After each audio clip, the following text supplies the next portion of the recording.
defenses and those of our allies, a single ominous question now hangs over the White House. What could possibly cause President Trump to put the interests of Russia over those of the United States? Millions of Americans will continue to wonder if the only possible explanation for this dangerous behavior is the possibility that President Putin holds damaging information over President Trump. Like any patriotic American, I was absolutely appalled by the press conference that capped off the president's trip to Europe this morning. I didn't think it could get worse than his performance at the NATO summit, but it sure did.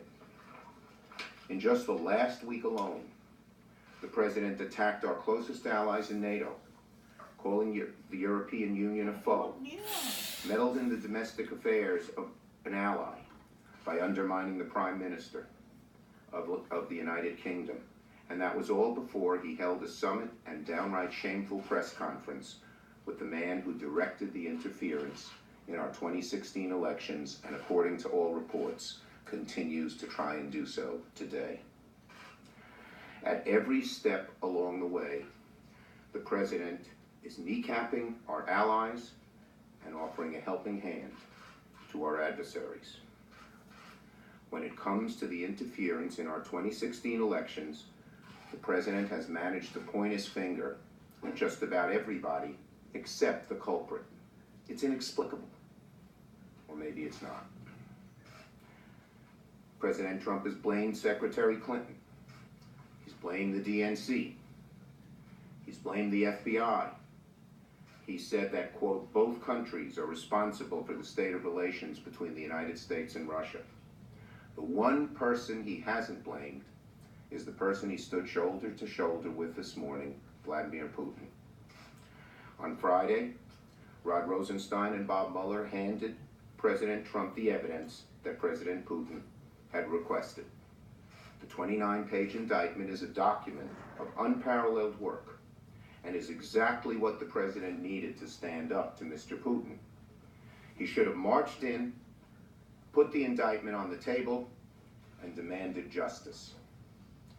Rather than taking the opportunity to confront Putin, rather than taking the opportunity to demand that Putin hand over the named Russian intelligence agents indicted last week, the president sided with Vladimir Putin's denial over the unanimous conclusion of the United States intelligence community.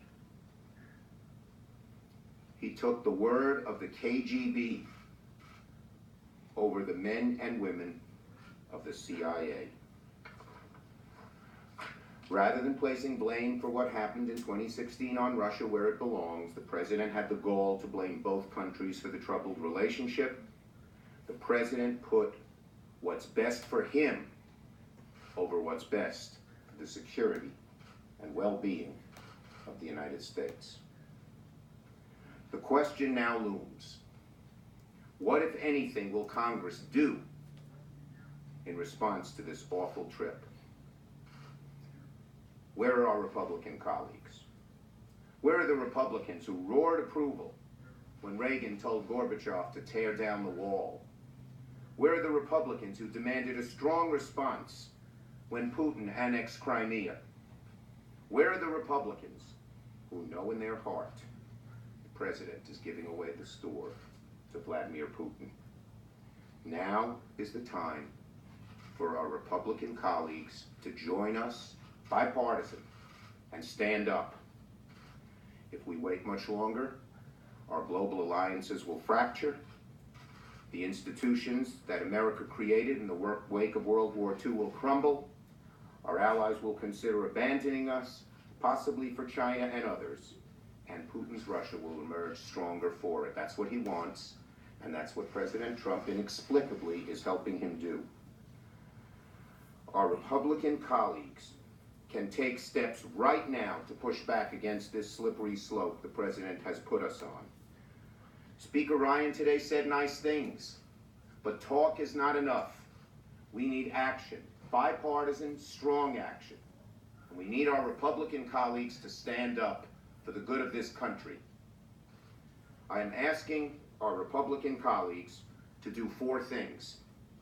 First, they can start by refusing to water down and instead decide to ratchet up sanctions against Russia.